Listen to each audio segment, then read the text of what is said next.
Hello and welcome back to Site Management. So in this video, we'll be looking at the documentation and the processes that are going to be taking place in execution and quantity surveying methods. So in these two profiles, how does the documentation come into picture?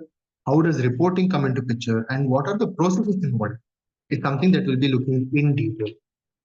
Now, construction execution refers to the standards, methods, and practices used during the construction phase of the project.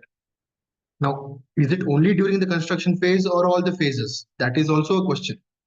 But to give you a very simple answer, this will be coming only in the construction phase, monitoring phase, and the handover phase.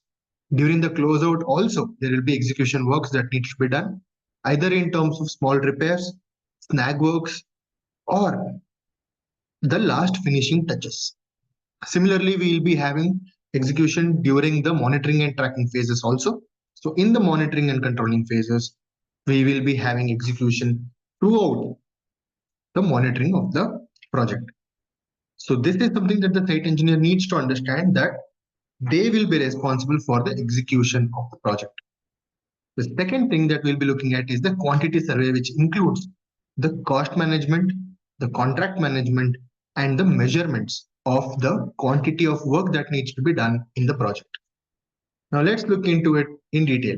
When we talk about project execution steps, the first thing that we need to understand is how to delegate the work. So whatever work is put on the site engineer, is it something that the site engineer should accept everything in detail? Not really. So site engineer can also delegate the work to supervisor, or in local terms Mestri, or they can directly delegate the work to the labor or the head mason or skilled labor. Second is in terms of making decisions, you need to empower your team. That means you should be working on making sure or training your subordinates so that they themselves can take valuable decisions. If your team is coming to you for every small decision, that means they themselves don't trust on themselves or you don't trust on them. So these kind of confusion can be removed if you empower your team and make sure you trust your team with couple of decisions here and there. Third part will be in terms of opening to new ideas. Site execution is not a set formula, or site engineering is not a set formula. It will have its ups and downs, new ideas, out of the box ideas, conventional ideas, alternatives. Sometimes the top management will tell you, sometimes the laborers might themselves tell you. So you should be open to understanding new ideas and understanding the new processes and technology which is going to help you with site engineering. Fourth one will be to manage the communication between different stakeholders. The site engineers, one of the most important job will be to handle not just the labor, not just the supervisor, not just the engineer, not just your manager, not your project director, and not just your client. Site engineer will be responsible of managing and communicating with at least 6 to 7 different stakeholders in the project. Let's say, let's start from top. Sometimes the site manager or site engineer might be in touch with project director, project manager, or a general manager, project engineers, other site engineers, supervisors, vendors, subcontractors, client engineers, and if there are any other inspections that needs to come, those kind of inspections as well. So as a site engineer, you need to manage the skills and manage the people differently based on their profile and their stakeholder involvement in the project. The fifth step will be to measure the progress regularly. And that is something that a DPR would help with, a daily progress report. When we talk about daily progress report, it clearly states the performance of the site engineer at that location. That is why different works will have different DPRs. One engineer who is responsible will be making their own DPRs. It will be compiled by the team and then will be updated to the client. Hence, measure it a regular basis. And in terms of review, make sure you have a weekly review meeting about the performances and the progress that is happening. Week to week, you will understand the growth or the decline in terms of the performance, the productivity, the billing, and every other data analytical aspect. The sixth one will be to control the scope. Scope is something that is defined in the initial stages of the project. Scope is basically to understand what is the requirement, what is the deliverable to the client, and what is the constraint for the project, and what are the client needs and necessities for the project. That we need to maintain as site engineer. Yes, you will have your area of opening to new ideas, you will have your areas to explore creative ideas, but it should be within the boundary of the client's scope of the project. And the last step will be to ensure the quality while doing all these tasks. Whenever we look at the output, it should have a standard or a quality standard of a output. Now for this, there are multiple IS codes, there are multiple American standards, British standards, European standards. But apart from all that, there are going to be checkings and evaluation from the client as well. And that is where we need to differ ourselves and extend ourselves from other engineers in terms of the quality of the output. Now, is the quality directly related to the site engineer? Not really, but it is related to the labor who comes under the site engineer. Hence, it is important for a site engineer to trust the labor or get the work done or manage them better so that the quality of output in their works are higher than the standards. Next, we look at the site execution in building construction, what all it includes. So as a site engineer, what all comes under your work? The first will be design supervision. So whenever there is an architect who has given a plan, supervising according to the design becomes your first priority. The second one will be in terms of independent third-party verification and certification. This is basically the testing of the materials. Either you go with a third-party lab or you go with a third-party vendor testing. So that or the auditing. So maintaining the quality of the materials comes as one of the main things included for a site engineer. Next, we get into project management consultants for building industrial infrastructure facilities. Facilities is something that will happen post the handover or in the later stages of the project, let's say. So in that, project management consultants will be available, and not just one, but multiple consultants might be available. So there it is important for site engineers to be available for the consultants to come and take care and to moderate and communicate with these consultants as well. Because these are the consultants who will be experts in those kind of fields in terms of handling the facility and maintaining the entire facility or the asset. Next, we'll have to look at the program management consultant. So program management for infrastructure development plans. This will occur only if the project itself is an infrastructure project. This might not come if it is a house or a residential project or a commercial project or a retail project or a hospitality project. But this will occur if it is an infrastructure project. The next thing that we'll be looking at, permanent supervision by experienced professionals. So there might be a contract oriented or a contract based expert who would be at site. So that will also come under site engineering. So site engineers need to permanently supervise. When I say permanent, it is from initiation to handover. So they have to supervise the entire work who has experience as well. But for fresh engineers, they need to be a shadow to these guys and learn from these experts. The next task will be in terms of continuous supervision of construction works. The first one was right from initiation to handover. This one will be continuous supervision from construction work, not in terms of just whether the work is getting done, the progress of the work, but also in terms of whether the quality is maintained, whether the schedule of the project is followed, and whether the budget is defined and the cost is under the budgeted amount. Next, we look at testing materials, systems, and installations. Testing materials is something that came in the second step as well. Apart from that, we'll also have to test and commission the machineries, the equipments that are present in the site. And we should also look at the installation of these machineries and equipment. What is the condition required? In what environment should be this machine? What should be maintained to make sure that this machine performs at its best? What is the productivity of the machine? What is the consumption, either in terms of electricity or in terms of diesel? for this machine. All those things need to be noted down by the site engineer.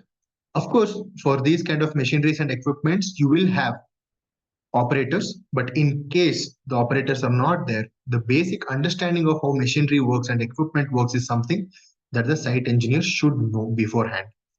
Next is the NDT, or the non-destructive testing supervision. This is something that happens only if there needs to be some quality issues in the building, or if it's a renovation project or a retrofitting project. Non-destructive testing happens only to check the quality of the structure. And this is where the site engineer needs to understand what is the requirement, why are we doing it, or is it actually that weak that we need NDT to be done. Sometimes what happens, there might be slight hindrance in terms of the quality of the structure, but NDT is not exactly required. So if it comes within the range of the IS codes mentioned, then not required. But if it goes beyond the range of IS codes in terms of quality of the structures, then yes, NDT should be supervised by the site engineers. Of course, nowadays you have NDT consultants who come and test, give their analysis and give their reports on their own. But to understand those reports, it is very important for site engineers to understand how NDT works. Next, it is about documentation and supervision of documentation. Like I told, site engineer will be handling multiple documentation. They will have a copy of the drawing or the GFC drawing, good for construction drawing. They'll have the copy of the materials. They'll have the copy of store indent and outdent from the stores, how much material they took. They'll have the copy of the labor card that we spoke in the previous videos. They'll be having the copy of the daily progress report. They'll be having the copy of the schedule of the project. All these documentations should be supervised as well. So supervision of these kind of documents along with the billing documents as well, because the measurement will be taken normally. If it is a small scale building, it will be taken by the site engineer itself. Hence, these kind of documentation supervision should also be provided. Now, where to find these documents, you not need to worry, because as you know, in this course itself, we will be providing you with 1,000+ site documents and formats and templates. So there you will get the templates and formats. But for now, to understand, these documents become very, very important and pivotal to the success of the project. The next aspect of a site engineer will be in terms of technical and legal advice. Of course, this is slightly advanced for a site engineer because you might not know the legal problems that might occur to the site engineer or site. So that is why you need contract experts and you need consulting where they will tell you what is legal, what is not legal, because sometimes ideas you don't know where it comes from. And your ideas might be really good, but might not be approved by the local government or the urban bodies or your client or any of the legal documents. Hence, it is important for site engineers to understand the basics of contracts and understand the tender document at least. So this is something that will occur for the site engineers. So these are some of the challenges faced during execution from the site engineer. The first huge challenge that we'll talk about is the lack of common understanding. So when we talk about lack of common understanding, which is basically the understanding of site, how does the site work? For a lot of freshers, this itself is a challenge. They don't even know how the site works. What activity comes after what activity? Where should I stand? That itself is a basic question. So some of the examples where we have seen is I've literally told some engineers, you know what, don't stand here, stand there, because this might be in the path for some transport. So it is basic understanding of how the site works, the job site layout, where the materials are going, where the work is happening. These kind of understanding is a huge challenge, especially for site engineer. Next, we look at uninvolved stakeholders. Challenge here is the stakeholders or people who are involved in the project. Sometimes what happens, they might not be as involved as required. For example, the client might not come to visit the site once in 3 months, or the client might take 6 months to visit the site. That means they're uninvolved. So what happens? This will hinder the quality of the activities that have been done or the works that have been done. Next, we look at poor change management process. Change management is about how do you adapt and accept the changes required for the success of the project. This is where a lot of engineers and managers end up being very stubborn with their decisions and they stick to their decisions even if the idea is failing. This is something that change management can occur with. So, site engineers, yes, you have to take a decision, and based on the decision, you should also be open to accept that, you know what, this decision didn't work well, we have to change. And that will be a huge quality for a successful site engineer. Next will be a misalignment with the project goals and objectives.